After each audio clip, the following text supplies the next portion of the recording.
One Great Earth. My name is Dan. I hope you are doing well today. Before I get into news,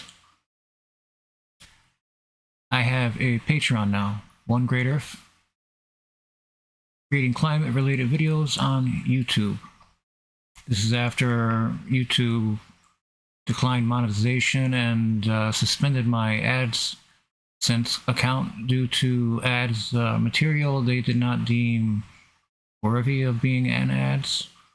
I try to usually be very careful, but some words like genocide wind up in the headline, and they probably don't like that as much. Regardless, I'm going to continue with this channel, with this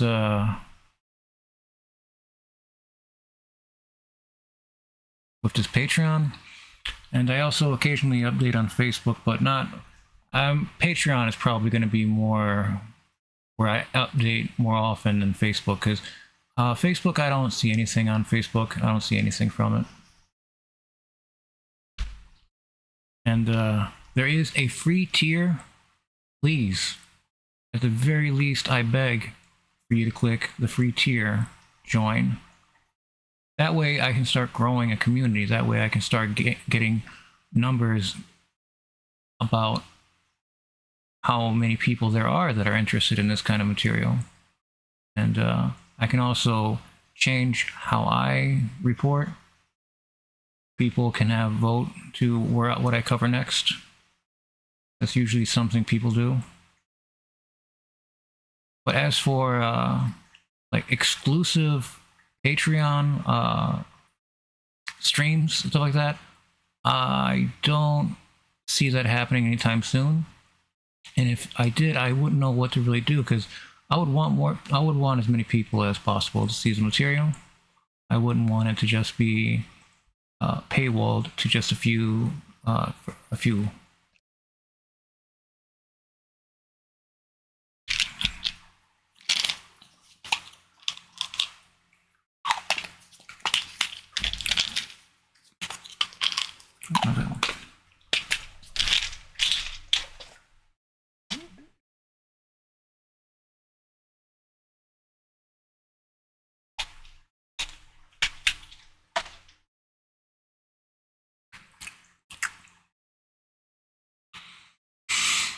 I don't take my pills with water. Just swallow them. I don't know why. All right. First off, as we're getting into Michigan, Governor Whitmer and Mayor Duggan talk federal investments in Michigan's clean energy economy. During a day-long summit Monday in Detroit, Governor Gretchen Whitmer declared Michigan clean energy future is bright. With the game-changing clean energy package I signed to lower costs, create jobs, and reduce pollution in the Biden-Harris administration's historic legislation to bring clean manufacturing and critical supply chains back home in Michigan, we're poised to lead the future. We'll keep working together to lower the cost for tens of thousands of Michigan families while improving their quality of life and protecting the precious natural resources that we and future generations of Michiganders rely on. Let's keep rolling up our sleeves and facing climate change with climate action. Whitmer noted that in November, she signed a set of bills that take her proposals from the Michigan Healthy Climate Plan. She pointed out the bills will lower household utility costs by an average of $145 a year, creating 160,000 good-paying jobs and bring nearly $8 billion of federal tax dollars home to Michigan for clean energy projects. The summit, which was held at the Charles H. Wright Museum of African American History, was emceed by Mitch Landrieu, former senior advisor in the President Joe Biden administration and current Biden-Harris campaign official. Whitmer, Detroit Mayor Mike Duggan, Lansing Mayor Andy Skor, and White House National Climate Advisor Ali Zaidi were featured speakers. Duggan said Detroit is looking at ways to generate enough solar energy to power more than 100 city-owned buildings. He credited the Inflation Reduction Act IRA that Biden signed. The 30% tax credit we are eligible for under IRA is allowing us to turn 250 acres of blighted vacant land into solar arrays. Not only are we doing it without forcing a single resident to move if they don't want to, but we are providing $15,000 per home for owner occupants in the neighborhood so they can make energy efficient upgrades to their homes. Imagine the message that will send cities around the country when Detroit is able to move all of its government buildings to renewable, non-fossil fuel power. Shore lifted up the importance of the federal bipartisan Infrastructure Act. I am always proud to tell our story and was excited to share this with the incredible group of assembled people today and to help others to take advantage of those opportunities the way Lansing has. We will continue to ensure that our growth is smart and sustainable. Earlier in the day, DTE Energy in the city of Trenton broke ground on a new project where Whitmer was present along with U.S. Rep. Debbie Dingell, Democrat of Ann Arbor, Wayne County Executive Warren Evans, and DTE Energy Chairman and CEO Jerry Norcia. The Trenton Channel Energy Center will be built on the recently demolished Trenton Channel coal power site. When completed in 2026, the new storage facility is expected to be the largest standalone battery energy storage project in the Great Lakes region. The facility will store electricity during times of excess generation and distribute the power to 40,000 customers when they need it. During the news conference, Whitmer credited the IRA for the development and said that it will help us strengthen our grid and produce more clean power when it's less costly. Let's get it done, Whitmer said. I have not heard about this, what they're reusing here, this Trenton Channel power site, coal power site. That's interesting. It's a big project. Trenton Channel Energy Center.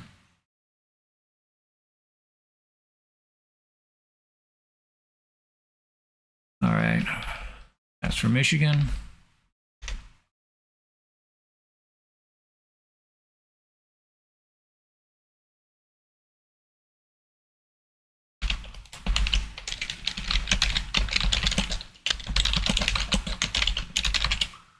Venezuela loses its glaciers. When we think of glaciers, most people think about the Antarctic and Antarctic regions of the icy expansions of Greenland or high-altitude locations like the Alps in Europe. However, glaciers are not confined to polar and subpolar latitudes.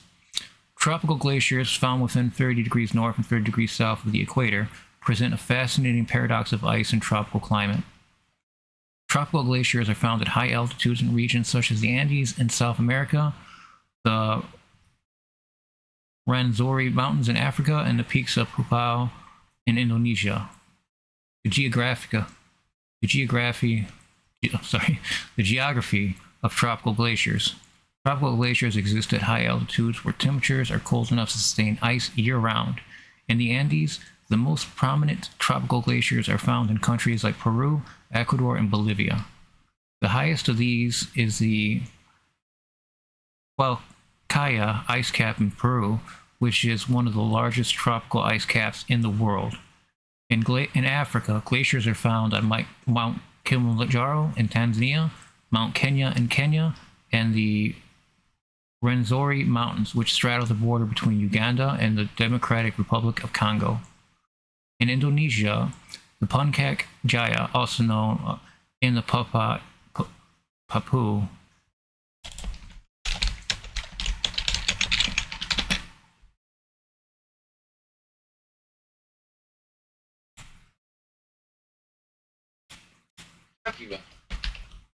Papua, hosts the remnants of once extensive glaciers.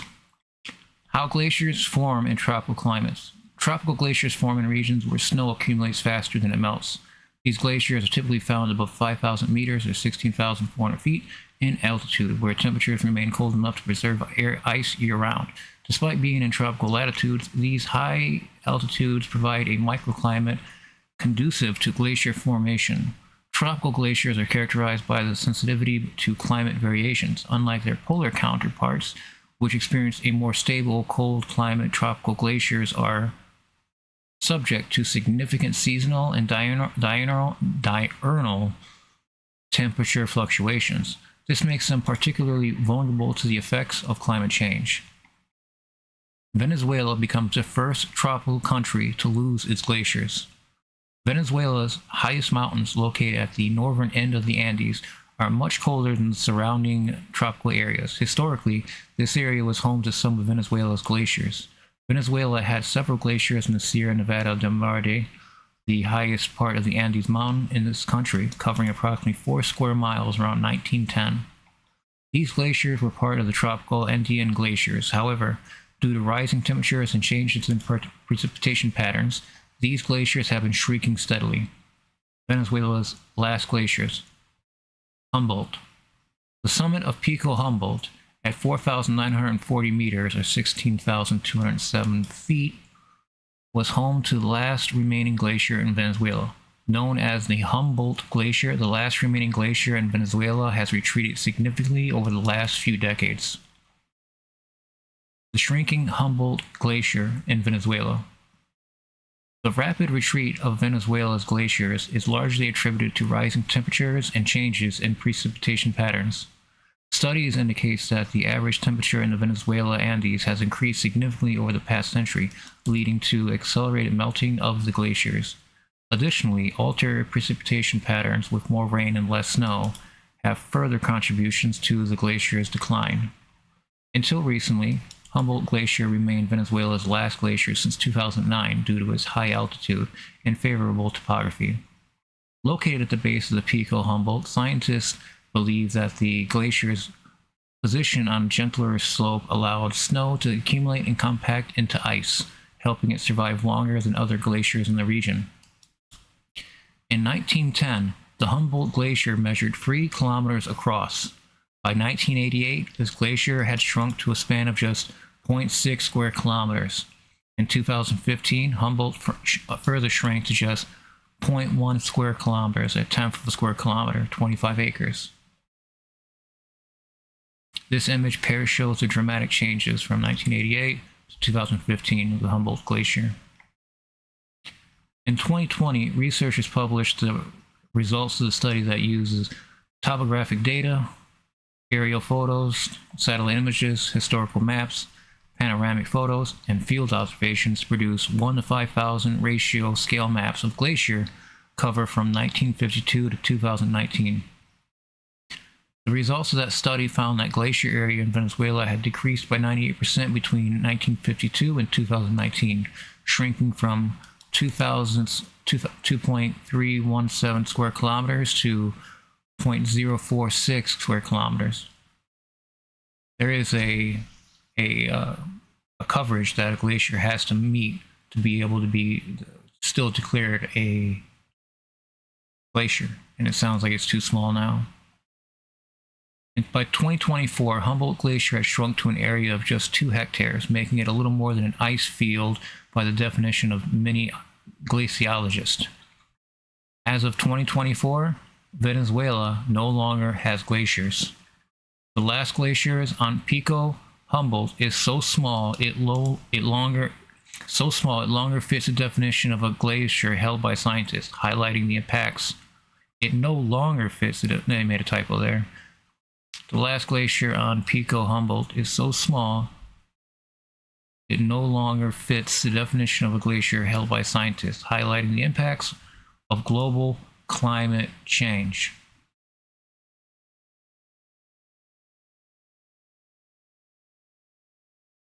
Very brutal, stark reality. Seeing what France, other countries as well, are losing their glaciers, all collectively as the world heats up.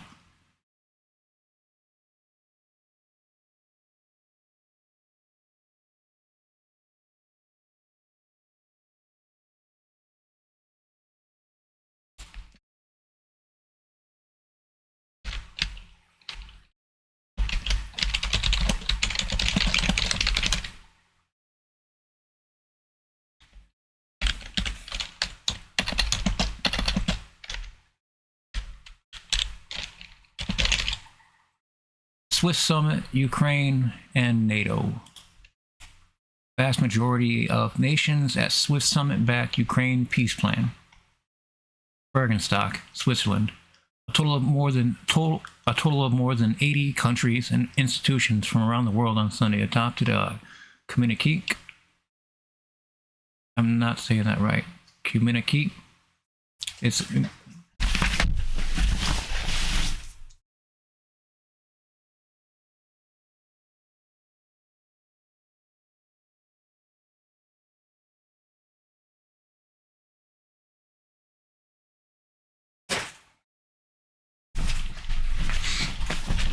sorry about that. I had to catch the cat. He got into something that he should not have, and he was trying to eat something that he could not eat. Whew. Okay, back at it.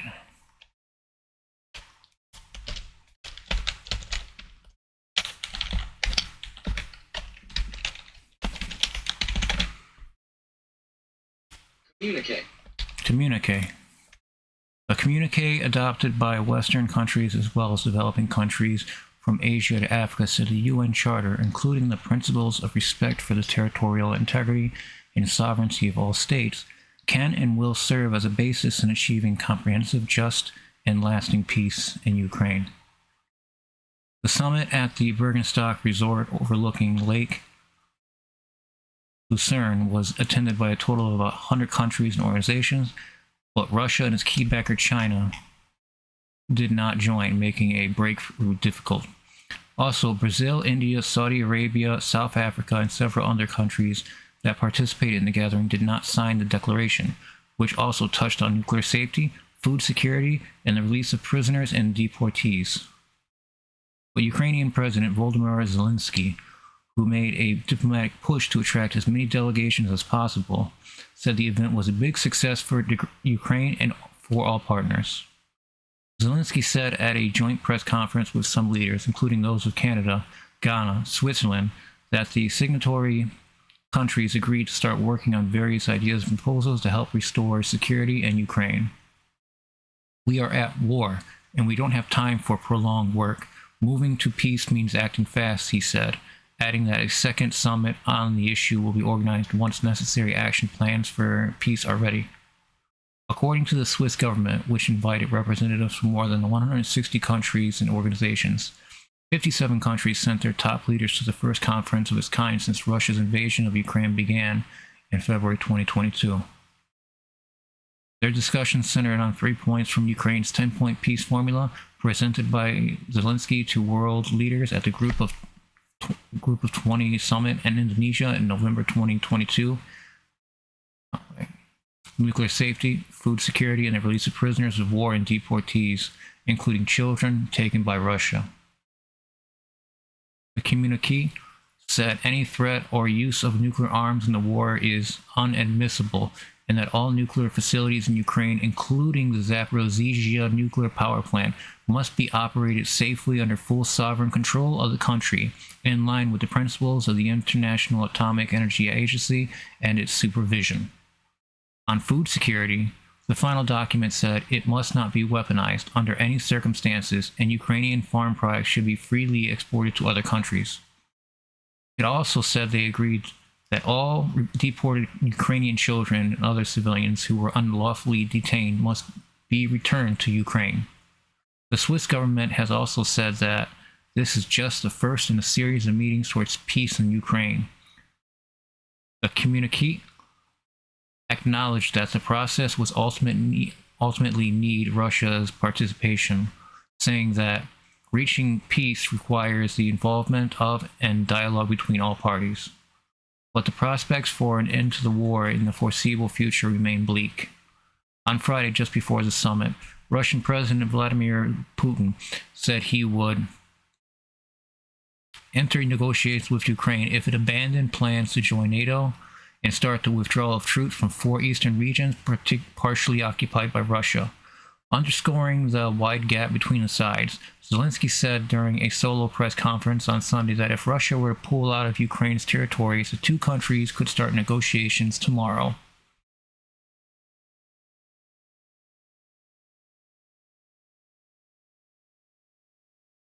Now, there's more to talk about whenever it comes to NATO. NATO in talks to put nuclear weapons on standby. Stoltenberg insists bloc must show its nuclear arsenal to the world and gives stark warning about threat from China. NATO is in talks to deploy more nuclear weapons in the face of growing threat from China and Russia, the head of the alliance has said. Jens Stoltenberg added that the bloc must show its nuclear arsenal to the world to send a direct message to its foes in an interview with the Telegraph. He revealed there were live consultations between members on taking missiles out of storage and placing them on standby as he called for transparency to be used as a deterrent. Mr. Stoltenberg said, "I won't go into operational details about how many nuclear warheads should be operational and which should be stored, but we need to consult on these issues. That's exactly what we're doing." In a wide-ranging interview at the NATO headquarters in Brussels, he gave a stark warning about the threat from China. He also said he expected a Labour government to be a staunch NATO ally and defended new plans to Trump-proof weapons deliveries to Ukraine. Mr. Stoltenberg said nuclear transparency should be cornerstone of NATO's nuclear strategy to prepare the alliance for what he described as a more dangerous world. A decade ago, when the 65-year-old assumed his role at the top of the bloc, nuclear exercises were conducted in complete secrecy. Now he openly praises a number of his 32 allies for contributing to the deterrent, including most recently the Netherlands for investing in dual-capable fighter jets that can host U.S. nuclear weapons. Transparency helps to communicate the direct message that we, of course, are a nuclear alliance, Mr. Stoltenberg said. NATO's aim is, of course, a world without nuclear weapons, but as long as nuclear weapons exist, we will remain a nuclear alliance, because a world where China, Russia, and North Korea have nuclear weapons and NATO does not is a more dangerous world. He warned that China, in particular, was investing heavily in modern weaponry, including its nuclear arsenal, which he said will grow to 1,000 warheads by as early as 2030. This all sounds great for climate change. And that means that in a not very distant future, he said, NATO may face something that it has never faced before, and that is two nuclear-powered potential adversaries, China and Russia. Of course, this has consequences. Mr. Stoltenberg's warnings come after the G7 sharply criticized China and Russia in a communique last week that calls on Beijing to stop supplying weapons technology to Moscow and oppose China's militarism in the Pacific. Both the US and UK have committed their nuclear deterrence to NATO, while other European allies share the burden of responsibility by storing weapons on their territory and investing in the systems to launch them. The number of operational nuclear warheads is top secret, but estimates suggest that the UK has about 40 of 225 deployed at any one time. The US has about 1,700 of 3,700. France, NATO's third nuclear power, does not make its atomic arsenal available to the alliance because of a long-held decision to maintain independence over its own deterrence. Mr. Stoltenberg insisted that the US and its European allies were now modernizing their nuclear deterrent in the face of increased threats from Russia. He said the US is modernizing their gravity bombs for the nuclear warheads they have in Europe, and European allies are modernizing the planes which are going to be dedicated to NATO's nuclear mission. Then, of course, you have the United Kingdom, which is special because the United Kingdom has its own nuclear weapons. On Sunday, the BBC reported that a Russian submarine that is now in Cuba was seen off Scotland's coast last week. The Kazan is capable of carrying advanced weapons, according to Russia's defense ministry, but it did not enter UK waters. The Ministry of Defense nevertheless briefed the Prime Minister. Vladimir Putin has repeatedly threatened to use nuclear weapons in Ukraine and has deployed warheads closer to Europe's borders. However, he has more recently dialed down his threats. The head of NATO refused to discuss how many warheads should be pulled from storage warehouses and put on standby, but revealed there were live consultations on the issue. Before the invasion, NATO was struggling to convince the majority of its allies to hit the minimum threshold of 2% expenditure as a share of their GDP for defense spending. When the latest figures are released ahead of the NATO summit in Washington next month, Mr. Stoltenberg believes more than 20 will hit the goal, a decade since the target was established. In the wake of Russia's invasion of Ukraine, Britain was put on a trajectory to increase spending on defense to 2.5% of national wealth by 2030. But with Rishi Sunak's Conservative expected to be replaced by the Labour Party, there are doubts whether the pledge will stick. Sir Keir Starmer has said his party wanted to reach the 2.5% target as soon as resources allowed it to happen, rather than a fixed date. Mr. Stoltenberg, who served as the leader for Norway's Labour Party between 2002 and 2014, would not be drawn in the politics of Britain's election campaign. However, he said, I expect that the UK, regardless of the outcome of the election, will be a strong, staunch NATO ally and also an ally that will lead by example of defense spending, as the UK has done for many years. The reality is that we all reduced defense spending when tensions were down after the end of the Cold War, and now we need to increase defense when tensions are growing again. I have been Prime Minister for 10 years. I know it's hard to find money for defense because most politicians always prefer to spend money on health, on education, infrastructure, and other important tasks. But when we reduce defense spending when tensions go down, we have to be able to increase them when tensions go back up. And that's exactly what allies now are doing. The United Kingdom, but also other allies. Mr. Stoltenberg has not only been so reticent to wade into domestic politics in recent months. When Republicans loyal to Donald Trump held up a $60 billion aid package for Ukraine, the NATO chief reportedly warned the delays were helping Putin's Russia seize territory. He then came out in support of Kiev over its request to use Western weapons on targets inside Russia. And now, ahead of the next NATO summit, he has tabled a proposal for the alliance to play a greater role in the West's support for Ukraine. About 99% of the weapons deliveries to Ukraine are done so by NATO allies, he says. His new NATO security assistant and training for Ukraine scheme, downgraded from the mission to Ukraine because of the German fears over a Russian escalation, will have 700 NATO personnel stationed at its headquarters in Wiesbaden, Germany, take over the bulk of the coordination of aid from the Americans. Mr. Stoltenberg said, cautious not to mention the looming prospect of the election of Mr. Trump. This is a proposal which is about making the support of Ukraine more robust, more long-term, more predictable, and that's something which is important regardless of the outcome of the election in the United States. We saw the gaps and delays this winter where several allies weren't able to deliver the support they had promised. We have to minimize the risk of something like that happening again, where the allies are not able to deliver the support they had promised. He added, if we have a NATO support, security assistance, and training effort combined with a long-term financial pledge, I think we will give a much stronger message to Moscow that President Putin cannot wait us out. But it is not just the US where support for Ukraine could be flipped on its head. Last week, France's Emmanuel Macron called snap elections after his party was defeated in the EU voting by far-right leader Marine Le Pen, who had previously enjoyed close ties with Putin and called for closer relations between NATO and Moscow. Mr. Stoltenberg said, I believe it is the interest of our allies, including France and others, to keep NATO strong, because we live in a more dangerous world. In a more dangerous world, it's even more important that North America and Europe stand together. Then, of course, we are 32 democracies, and it's part of democracies that we have different parties, different views, different opinions, but experience over these decades is that despite all these differences, there's always been strong support for NATO, and a call for them to continue arming Ukraine, he concluded. I strongly believe that if Putin prevails in Ukraine, we will become more vulnerable, and then we will need to invest even more in our defense.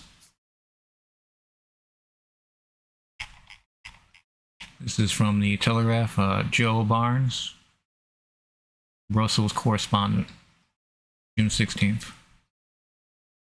I do have a video, but before I play the video, if you haven't already, please like the stream, subscribe to the channel. It helps me out immensely and keeps me motivated into continuing content like this. I've had several different iterations of change of this, and so far I'm liking this one the best. The 3 articles and into other supporting content and video like this. Ukrainian Peace Summit wraps with pledge to invite Russia to the table.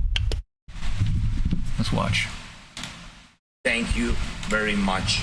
Slava Ukraini.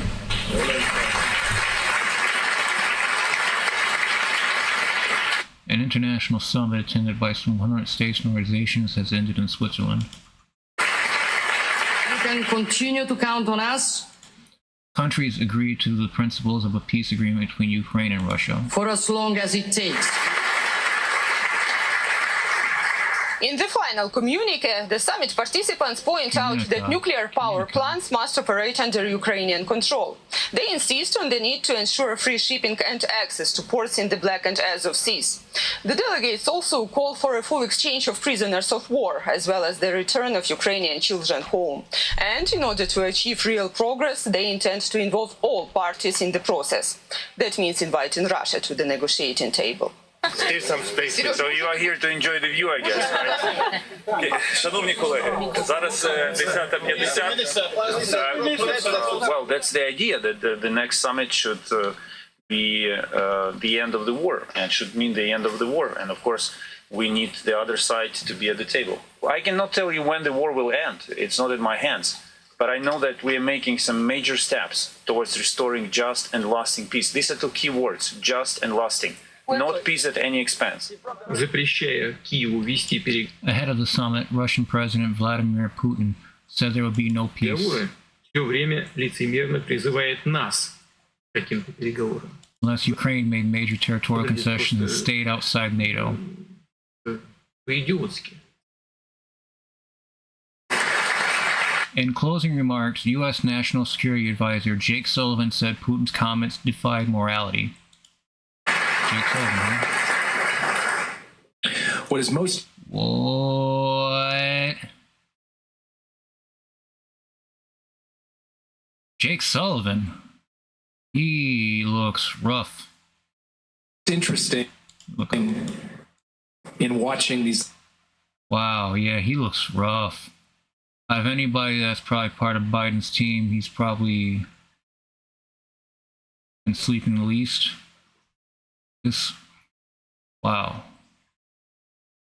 Last 2 days is the split screen of this weekend with what we heard from President Putin as he laid out his vision for peace a couple of days ago, where he said, not only does Ukraine have to give up the territory Russia currently occupies, but Ukraine has to leave additional sovereign Ukrainian territory before Russia will negotiate. And Ukraine must disarm so that it is vulnerable to future Russian aggression down the road. No response. Ukraine already disarmed. They gave up their nuclear arms in the 90s for Russia not to invade them. A lot of good that did.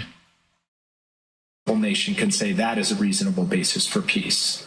It defies the UN Charter. It defies basic morality. It defies basic common sense. Ways to engage Russia to this Canadian Prime Minister Justin Trudeau, meanwhile, called on Russia to release abducted children.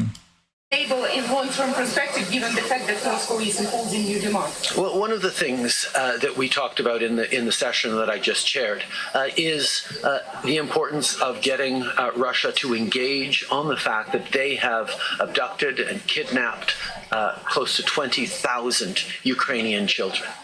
Regardless of what a given person or a given country around the world might think of the causes of the war or the responsibilities that Russia wields, everyone can agree that taking kids away from their families, trying to erase their language, their culture, that's an element of genocide. That's pure colonialism. Not every country in attendance signed. Thank you so much, Dariana Stepanenko, Radio Free Europe.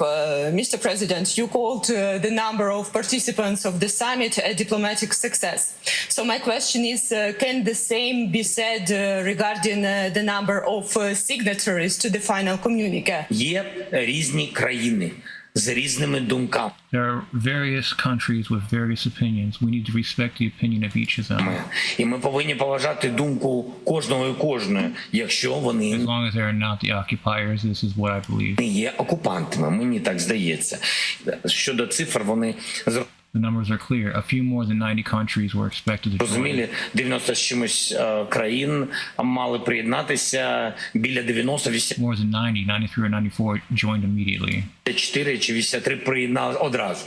Ну, це дуже серйозний результат. Я вважаю, що це дуже успішно, чесно.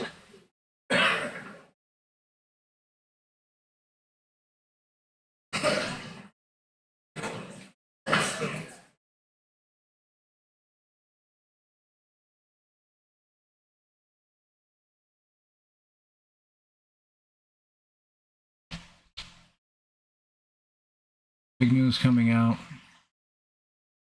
There has to be sufficient threats to make NATO want to pull out its nuclear arsenal and use it as a deterrent against China and Russia and North Korea. These are facts. And the world is heating up in more ways than one. We have Ukraine with at least one nuclear power plant under Russia's control that is of sovereign Ukraine's. We have Russia threatening Ukraine and its allies with nuclear terrorism. There's no such thing as a tactical nuclear arm. It is just a nuclear weapon, period. And nuclear weapons have no place on this planet, since we don't know how much more we can keep doing before that there's just nowhere to hide. Toxic, horrible, toxic air, radioactive particles in the air and the dust. Just kill everybody. No one would be safe. And the fact that we've had so many nuclear explosions that have gone over all across the planet over the past 70 years.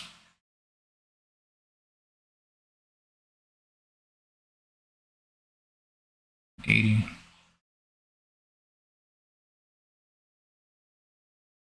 Nuclear testing, though. Why do you need to do a test? We know what it's going to do.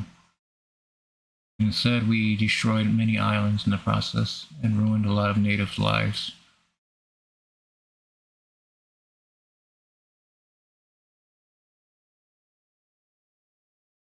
I thank you for your viewership. If you haven't already, please like the stream, subscribe to the channel. It helps me out immensely and keeps me motivated into doing streams similar to this. Seem to be in a pretty good loop doing these. All right. Thank you again. Please take care.